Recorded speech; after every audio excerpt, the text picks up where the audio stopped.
Hello friends, welcome back to my channel. ನಿಮ್ಮ ಕೂದಲು ಕೂಡ ಈ ರೀತಿಯಾಗಿ ವೈಟ್ ಹೇರ್ ಸಮಸ್ಯೆ ತುಂಬಾ ಜಾಸ್ತಿಯಾಗಿ ಕಾಣಿಸ್ತಾ ಹೋದರೆ ನೀವೇನು ಮಾಡ್ತಾ ಹೋಗ್ತೀರಾ ಸ್ನೇಹಿತರೆ? ನಾರ್ಮಲ್ ಆಗಿ ಕೆಮಿಕಲ್ ಯುಕ್ತವಾದಂಥ ಹೇರ್ ಡ್ರೈಗಳನ್ನ ಬಳಸ್ತಾ ಬಂದು ನಿಮ್ಮ ಕೂದಲನ್ನು ಇನ್ನೂ ಜಾಸ್ತಿ ಪ್ರಮಾಣದಲ್ಲಿ ವೈಟ್ ಹೇರ್ ಸಮಸ್ಯೆಗೆ ಒಳಗಾಗೋ ಹಾಗೆ ಮಾಡ್ಕೋತಾ ಹೋಗ್ತೀರಾ ಸ್ನೇಹಿತರೆ? ಅದ್ರ ಬದಲಾಗಿ ನಾವು ನ್ಯಾಚುರಲ್ ಆಗಿರುವಂಥ ಹೇರ್ ಪ್ಯಾಕ್ಸ್ಗಳನ್ನ ಯಾಕೆ ಬಳಸಬಾರ್ದು ಸ್ನೇಹಿತರೆ? ಹಾಗಾದರೆ ತಡ ಮಾಡದೆ ಯಾವ ರೀತಿ ನಾವು ನ್ಯಾಚುರಲ್ ಆಗಿರುವಂಥ ಹೇರ್ ಪ್ಯಾಕ್ನ ಬಳಸಿಬಿಟ್ಟು ನಮ್ಮ ಹೇರ್ಸ್ನ ಕಾಪಾಡಬಹುದು ಅಂತ ನೋಡ್ಕೊಂಡು ಬರೋಣ ಬನ್ನಿ. ನೋಡಿ, ನಾನಿಲ್ಲಿ ಮೊದಲಿಗೆ ಒಂದು ಬೌಲ್ನ ತೊಗೊಂಡು ನಾನು ಬ್ರೂ ಪ್ಯಾಕೆಟ್ಸ್ನ ತೊಗೊಂಡಿರೋದು. ಬ್ರೂ ಪ್ಯಾಕೆಟ್ ಅಂತೂ ಎಲ್ಲರ ಮನೆಯಲ್ಲಿ ಈಸಿಯಾಗಿ ಸಿಗುತ್ತೆ. ಆ್ಯಂಡ್ ನಮ್ಮ ಹೇರ್ಸ್ಗೆ ಬ್ರೂ ತುಂಬಾ ಒಳ್ಳೆಯದು ಸ್ನೇಹಿತರೆ. ಬ್ರೂ ಅಷ್ಟೇ ಅಲ್ಲ, ನಾನು ಕಾಫಿ ಪೌಡರ್ ಅಂತ ಹೇಳಬೇಕು. ಕಾಫಿ ಪೌಡರ್ ಕೂಡ ನೀವು ಯಾವುದೇ ಬ್ರ್ಯಾಂಡ್ ಯೂಸ್ ಮಾಡಿದರೂ ನಡೆಯುತ್ತೆ. ನೋಡಿ, ನಾನಿಲ್ಲಿ 2 ಪ್ಯಾಕೆಟ್ ಅಷ್ಟು ಕಾಫಿ ಪೌಡರ್ನೇ ಯೂಸ್ ಮಾಡ್ಕೋತಾ ಇರೋದು. ನಮ್ಮ ವೈಟ್ ಹೇರ್ ಸಮಸ್ಯೆ ಎಷ್ಟೇ ಇದ್ದರೂ ಕೂಡ ನೋಡಿ ನ್ಯಾಚುರಲ್ ಆಗಿ ನಮ್ಮ ಹೇರ್ಸ್ನ ಬ್ಲ್ಯಾಕ್ ಮಾಡ್ಕೊಳ್ಬೋದು. ಆ್ಯಂಡ್ ಈಸಿಯಾಗಿ ಎಲ್ಲರ ಮನೆಯಲ್ಲಂತೂ ಕೋಕೋನಟ್ ಪ್ಯಾರಾಶೂಟ್ ಆಯಿಲ್ ಅಂತೂ ಇದ್ದೇ ಇರುತ್ತೆ ಸ್ನೇಹಿತರೆ. ಅದನ್ನು ನೀವು ಯೂಸ್ ಮಾಡ್ಕೊಳ್ಬೋದು. ಇದ್ರೊಳಗಡೆ ನಾನು ಇದ್ರೊಳಗಡೆ 1 ಸ್ಪೂನಷ್ಟು ಕೋಕೋನಟ್ ಪ್ಯಾರಾಶೂಟ್ ಆಯಿಲ್ನ ಆ್ಯಡ್ ಮಾಡ್ಕೋತಾ ಇರೋದು. ಈ 2 ಇಂಗ್ರೀಡಿಯೆಂಟ್ಸ್ನ ಆ್ಯಡ್ ಮಾಡ್ಕೊಂಡಿದ್ದ ತಕ್ಷಣ ಚೆನ್ನಾಗಿ ಮಿಕ್ಸ್ ಮಾಡ್ಕೊಂಡ್ಬಿಡಿ. ನೋಡಿ, ನಾನು ಇಷ್ಟು ಪ್ರಮಾಣದಲ್ಲಿ ಹಾಕ್ಕೊಂಡಿರೋದು. ನಿಮ್ಮ ತಲೆಯಲ್ಲಿ ವೈಟ್ ಹೇರ್ ಸಮಸ್ಯೆ ಏನಾದರೂ ಇನ್ನೂ ಜಾಸ್ತಿ ಪ್ರಮಾಣದಲ್ಲಿ ಇದ್ದರೆ ನೀವು ಜಾಸ್ತಿ ಪ್ರಮಾಣದಲ್ಲಿ ಕಾಫಿ ಪೌಡರ್ನ ಯೂಸ್ ಮಾಡ್ಕೊಳ್ಬೋದು. ಆ್ಯಂಡ್ ನೆಕ್ಸ್ಟ್ ಇಂಗ್ರೀಡಿಯೆಂಟ್ಸ್ ನಾನು ಇದರೊಳಗಡೆ ಇನ್ಸ್ಟೆಂಟ್ ಆಗಿರುವಂಥ ಅಲೋವೆರಾ ಜೆಲ್ನ ಯೂಸ್ ಮಾಡ್ಕೋತಾ ಇರೋದು. ನೀವು ಬೇಕಾದರೆ ಫ್ರೆಶ್ ಆಗಿರುವಂಥ ಅಲೋವೆರಾ ಜೆಲ್ ಕೂಡ ಯೂಸ್ ಮಾಡ್ಕೊಳ್ಬೋದು ಸ್ನೇಹಿತರೆ. ನೀವೇನಾದರೂ ಫ್ರೆಶ್ ಆಗಿರುವಂಥ ಅಲೋವೆರಾ ಜೆಲ್ನ ಯೂಸ್ ಮಾಡಿಕೊಂಡ್ರೆ ನಿಮಗೆ ಜಾಸ್ತಿ ಬೆನಿಫಿಟ್ ಸಿಗುತ್ತೆ. ನಾನಿಲ್ಲಿ ಅವೈಲೇಬಲ್ ಇಲ್ಲ ಅಂತ ಇನ್ಸ್ಟೆಂಟ್ ಆಗಿರುವಂಥ ಅಲೋವೆರಾ ಜೆಲ್ನ ಯೂಸ್ ಮಾಡ್ಕೋತಾ ಇರೋದು. ಅಲೋವೆರಾ ಜೆಲ್ಲಿಂದ ಕೂಡ ನಮ್ಮ ಕೂದಲು ತುಂಬಾ ಸಾಫ್ಟ್ ಆಗುತ್ತೆ ಹಾಗೂ ತುಂಬ ಚೆನ್ನಾಗಿ ಬೆಳೀತಾ ಹೋಗುತ್ತೆ. ಅದಕ್ಕೋಸ್ಕರ ನಾನು ಇದ್ರೊಳಗಡೆ ಅಲೋವೆರಾ ಜೆಲ್ನ ಕೂಡ ಆ್ಯಡ್ ಮಾಡ್ಕೊಂಡಿರೋದು. ನೋಡಿ, ಈ 3 ಇಂಗ್ರೀಡಿಯೆಂಟ್ಸ್ನ ಈ ರೀತಿ ಚೆನ್ನಾಗಿ ಮಿಕ್ಸ್ ಮಾಡ್ಕೊಂಡ್ಬಿಡಿ. ಹಾಗೂ ಇದರೊಳಗಡೆ ನಾನು ಯಾವುದೇ ಒಂದು ಕೆಮಿಕಲ್ ಇರುವಂಥ ಹೇರ್ ಪ್ಯಾಕ್ಸ್ಗಳಾಗಿರ್ಬೋದು ಅಥವಾ ಯಾವುದೇ ಒಂದು ಕೆಮಿಕಲ್ ವಸ್ತುನ ಇದರೊಳಗಡೆ ಯೂಸ್ ಮಾಡಿಲ್ಲ ಸ್ನೇಹಿತರೆ. ನೋಡಿ, ಈ ರೀತಿ ಚೆನ್ನಾಗಿ ಮಿಕ್ಸ್ ಮಾಡ್ಕೊಂಡ್ಬಿಡಿ. ಆ್ಯಂಡ್ ನೆಕ್ಸ್ಟ್ ನಾನು ಇದರೊಳಗಡೆ ಏನು ಯೂಸ್ ಮಾಡ್ತೇನೆ ಅಂತ ಹೇಳ್ಕೊಡ್ತೇನೆ ಬನ್ನಿ. ನೆಕ್ಸ್ಟ್ ನಾನಿಲ್ಲಿ ಶಾಂಪೂನ ತಗೊಂಡಿರೋದು.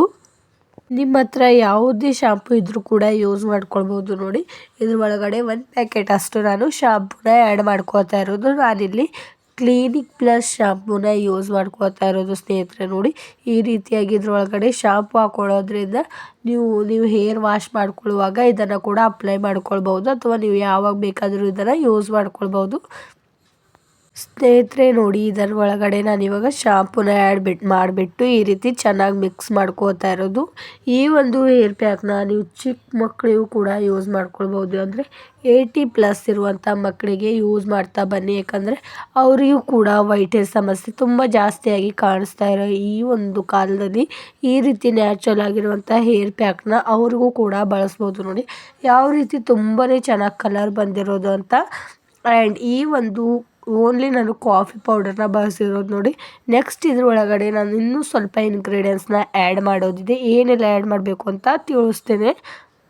ಕೂದಲಂತೂ ತುಂಬಾ ಸಾಫ್ಟ್ ಆ್ಯಂಡ್ ಸಿಲ್ಕಿಯಾಗಿ ಕಾಣಿಸುತ್ತೆ ನೋಡಿ ಸ್ನೇಹಿತರೆ. ಆ್ಯಂಡ್ ನೆಕ್ಸ್ಟ್ ನಾನು ಇದ್ರ ಒಳಗಡೆ ನಿಮ್ಮ ಹೇರ್ ಫಾಲ್ ಸಮಸ್ಯೆ ಆ್ಯಂಡ್ ನಿಮ್ಮ ಹೇರ್ ತುಂಬಾ ಬ್ಲ್ಯಾಕ್ ಆಗಿ ಕಾಣಿಸೋದಕ್ಕೆ ಇದ್ರೊಳಗಡೆ ನಾನು ಭೃಂಗರಾಜ್ ಪೌಡರ್ನ ಯೂಸ್ ಮಾಡ್ತಾ ಇರೋದು. ಫ್ರೆಂಡ್ಸ್, ಇದರಿಂದ ನಿಮ್ಮ ಕೂದಲು ತುಂಬಾ ಕಪ್ಪಗಾಗಿ ಕಾಣಿಸ್ತಾ ಹೋಗುತ್ತೆ. ಯಾವ ರೀತಿ ನೀವು ಯಾವುದೇ ಒಂದು ನ್ಯಾಚುರಲ್ ಆಗಿರುವಂಥ ಹೇರ್ ಪ್ಯಾಕ್ಸ್ಗಳನ್ನ ಯೂಸ್ ಮಾಡೋ ಬದಲು, ಅಂದರೆ ಕೆಮಿಕಲ್ ಯುಕ್ತವಾದಂಥ ಹೇರ್ ಪ್ಯಾಕ್ಸ್ಗಳನ್ನ ಯೂಸ್ ಮಾಡೋ ಬದಲು ಕೇವಲ ಈ ಒಂದು ಭೃಂಗರಾಜ್ ಪೌಡರ್ನ ನೀವು ಯೂಸ್ ಮಾಡ್ತಾ ಬನ್ನಿ ಸ್ನೇಹಿತರೆ. ನೀವು ಯಾವುದೇ ಒಂದು ಗೋದ್ರೇಜ್ ಆಗಲಿ ಯಾವುದೇ ಒಂದು ಮೆಹಂದಿ ಬಳಸೋ ಅಗತ್ಯನೇ ಇರೋದಿಲ್ಲ. ಅಷ್ಟು ಚೆನ್ನಾಗಿ ರಿಸಲ್ಟ್ ಸಿಗುತ್ತೆ ಈ ಒಂದು ಭೃಂಗರಾಜ್ ಪೌಡರ್ನಿಂದ. ಹಾಗೂ ಹಿಂದಿನ ಕಾಲದಲ್ಲಂತೂ ತುಂಬಾ ಜನ ಇದನ್ನು ಬಳಸ್ತಾ ಇದ್ದರು.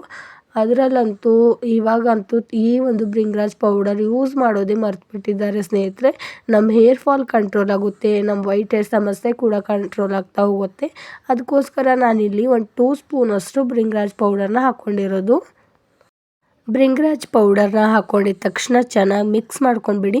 ಸ್ವಲ್ಪ ಕೂಡ ಗಟ್ಟಿ ಆಗಬಾರ್ದು ನೋಡಿ, ನಮಗೆ ಹೇರ್ಸ್ಗೆ ಚೆನ್ನಾಗಿ ಕೂತ್ಕೊಳ್ಬೇಕು ಸ್ನೇಹಿತರೆ. ಈ ರೀತಿ ಸ್ಪೂನ್ನ ಸಹಾಯದಿಂದ ಚೆನ್ನಾಗಿ ಮಿಕ್ಸ್ ಮಾಡ್ಕೊಂಡ್ಬೇಡಿ. ಈ ರೀತಿಯಾಗಿ ನೋಡಿ, ಈ ಒಂದು ಬ್ರಿಂಗ್ರಾಜ್ ಪೌಡರ್ ಸ್ನೇಹಿತರೆ, ನೀವು ಚಿಕ್ಕ ಮಕ್ಕಳಿಗೂ ಕೂಡ ಹೇರ್ ಫಾಲ್ ಸಮಸ್ಯೆ ಇದ್ದರೆ ಬ್ರಿಂಗ್ರಾಜ್ ಆಯಿಲ್ ಕೂಡ ಮಾರ್ಕೆಟಲ್ಲಿ ಸಿಗುತ್ತೆ. ಅದನ್ನು ತಂದುಬಿಟ್ಟು ನೀವು ಅಪ್ಲೈ ಮಾಡ್ಬೋದು. ಹೇರ್ ಫಾಲ್ ಕೂಡ ಕಂಟ್ರೋಲ್ ಆಗ್ತಾ ಹೋಗುತ್ತೆ ಆ್ಯಂಡ್ ನಿಮ್ಮ ವೈಟ್ ಹೇರ್ ಸಮಸ್ಯೆ ಕೂಡ ಕಂಟ್ರೋಲ್ ಮಾಡ್ಕೊಳ್ಬೋದು. ನೋಡಿ ಎಷ್ಟು ಈಸಿ ಆ್ಯಂಡ್ ಕ್ವಿಕ್ಕಾಗಿ ನಾವು ಮನೆಯಲ್ಲೇ ಹೇರ್ ಪ್ಯಾಕ್ಸ್ಗಳನ್ನ ಮಾಡಿಬಿಟ್ಟು ನಾವು ಹೇರ್ಸ್ಗೆ ಹಚ್ಕೊಳ್ಬೋದು ಅಂತ. ಇದನ್ನು ಒಂದು 20 ಮಿನಿಟ್ಸ್ ಬಿಟ್ಟ ತಕ್ಷಣ ನೋಡ್ಬೋದು ಯಾವ ರೀತಿ ಕಪ್ಪು ಬಣ್ಣಕ್ಕೆ ಬಂದಿದೆ ಅಂತ. ಇದನ್ನು ನೋಡಿ ನಾನು ಈ ರೀತಿ ಹೇರ್ಸ್ಗೆ ಹಚ್ಚಿಬಿಟ್ಟು ಈ ರೀತಿ ಬಣ್ಣ ಹಾಕ್ಕೊಂಡಿರೋದು ಅಂತ. ಆ್ಯಂಡ್ ಇದೀಗ ಇದ್ರ ಒಳಗಡೆ ನಾನು ಶಾಂಪೂನ ಕೂಡ ಮಿಕ್ಸ್ ಮಾಡ್ಕೊಂಡಿರೋದಲ್ವ, ಅದಕ್ಕೋಸ್ಕರ ನೀವು ತಲೆ ಸ್ನಾನ ಮಾಡ್ಕೊಳ್ಳುವಾಗ ಯಾವುದೇ ಒಂದು ಶಾಂಪು ಹಾಕ್ಕೊಳ್ಳೋ ಅಗತ್ಯ ಇಲ್ಲ. ನೀವು ನಾರ್ಮಲ್ ವಾಟರ್ನಿಂದ ನೀವು ತಲೆ ಸ್ನಾನನ ಮಾಡ್ಕೊಳ್ಬೋದು ಸ್ನೇಹಿತರೆ. ಆ್ಯಂಡ್ ನೀವು ನೆಕ್ಸ್ಟ್ ಡೇ ಬೇಕಾದರೆ ಶಾಂಪೂನ ಹಾಕ್ಕೊಳ್ಬೋದು ಅಥವಾ ಹಾಕ್ಕೊಳ್ಳಿಲ್ಲ ಅಂದರೂ ಕೂಡ ನಡೆಯುತ್ತೆ ನೋಡಿ. ಆ್ಯಂಡ್ ನಿಮ್ಮ ಹೇರ್ಸ್ ಕೂಡ ತುಂಬಾ ಸ್ಟ್ರಾಂಗ್ ಆಗಿ ಬೆಳೀತಾ ಹೋಗುತ್ತೆ. ಹಾಗಾದರೆ ಇವತ್ತಿನ ನ್ಯಾಚುರಲ್ ಆಗಿರುವಂಥ ಹೇರ್ ಪ್ಯಾಕ್ ಇಷ್ಟವಾಗಿದೆ ಅಂತ ತಿಳ್ಕೊತೇನೆ. ಇಷ್ಟವಾದರೆ ಲೈಕ್ ಆ್ಯಂಡ್ ಶೇರ್ ಮಾಡಿ ಆ್ಯಂಡ್ ಸಬ್ಸ್ಕ್ರೈಬ್ ಮಾಡ್ಕೊಳ್ಳಿ. Thank you.